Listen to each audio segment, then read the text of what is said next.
Hidup ini adalah kesempatan. Hidup ini untuk melayani Tuhan. Jangan sia-sia. Maka Zofar, orang Naamah, menjawab, oleh sebab itulah pikiran-pikiranku mendorong aku menjawab, karena hatiku tidak sabar lagi.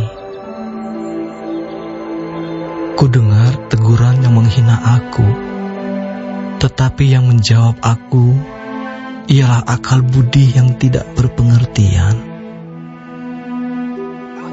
Belumkah engkau mengetahui semuanya itu sejak dahulu kala, sejak manusia ditempatkan di bumi, bahwa sorak-sorai orang fasik hanya sebentar saja, dan sukacita orang durhaka hanya sekejap mata. Walaupun keangkuhannya sampai ke langit dan kepalanya mengenai awan, namun seperti tahinya ia akan binasa untuk selama-lamanya. Siapa yang pernah melihatnya bertanya, di mana dia? Bagaikan impian, ia melayang hilang, tak berbekas, lenyap bagaikan penglihatan waktu malam. Ia tidak lagi tampak pada mata yang melihatnya, dan tempat kediamannya tidak melihatnya lagi. Anak-anaknya harus mencari belas kasihan orang miskin, dan tangannya sendiri harus mengembalikan kekayaannya. Tulang-tulangnya boleh penuh tenaga orang muda, tetapi tenaga itu pun akan membaringkan diri bersama dia dalam debu. Sungguh pun kejahatan manis rasanya di dalam mulutnya, sekalipun ia menyembunyikannya di bawah lidahnya, menikmatinya serta tidak melepaskannya, dan menahannya pada langit-langitnya. Namun berubah juga makanannya di dalam perutnya, menjadi bisa ular tedung di dalamnya. Harta benda ditelannya, tetapi dimuntahkannya lagi. Allah yang mengeluarkannya dari dalam perutnya. Bisa ular tedung akan diisapnya, ia akan dibunuh oleh lidah ular. Ia tidak boleh melihat batang-batang air dan sungai-sungai yang mengalirkan madu dan dadi. Ia harus mengembalikan apa yang diperolehnya dan tidak mengecapnya. Ia tidak menikmati kekayaan hasil dagangnya, karena ia telah menghancurkan orang miskin dan meninggalkan mereka terlantar. Ia merampas rumah yang tidak dibangunnya. Sesungguhnya ia tidak mengenal ketenangan dalam batinnya, dan ia tidak akan terluput dengan membawa harta bendanya. Suatu pun tidak luput daripada lahapnya. Itulah sebabnya kemujurannya tidak kekal. Dalam kemewahannya yang berlimpah-limpah, ia penuh khawatir. Ia ditimpa kesusahan dengan sangat dahsyatnya.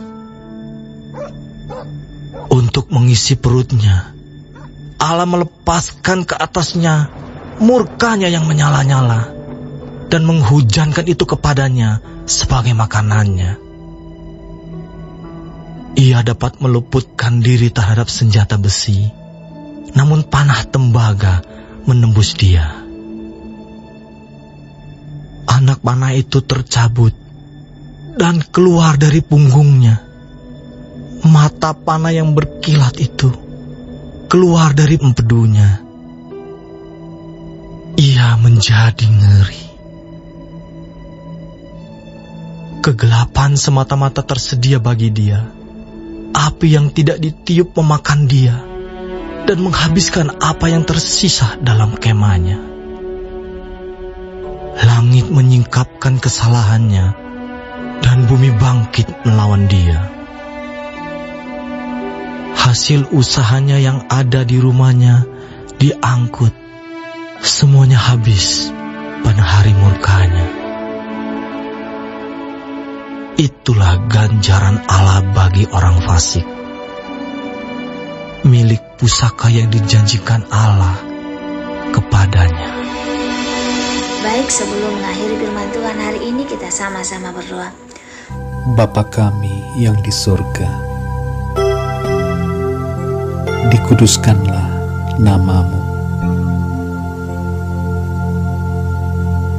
Datanglah kerajaanmu.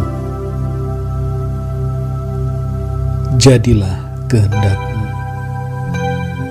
di bumi seperti di sorga. Berikanlah kami pada hari ini makanan kami yang secukupnya, dan ampunilah kami akan kesalahan kami, seperti kami juga mengampuni orang yang bersalah kepada kami. Dan janganlah membawa kami ke dalam pencobaan, tetapi lepaskanlah kami daripada yang jahat, karena Engkaulah yang empunya kerajaan dan kuasa dan kemuliaan sampai selama-lamanya. Amin. Terima kasih pemirsa telah mendengarkan firman Tuhan hari ini. Sampai ketemu besok hari. Terima kasih.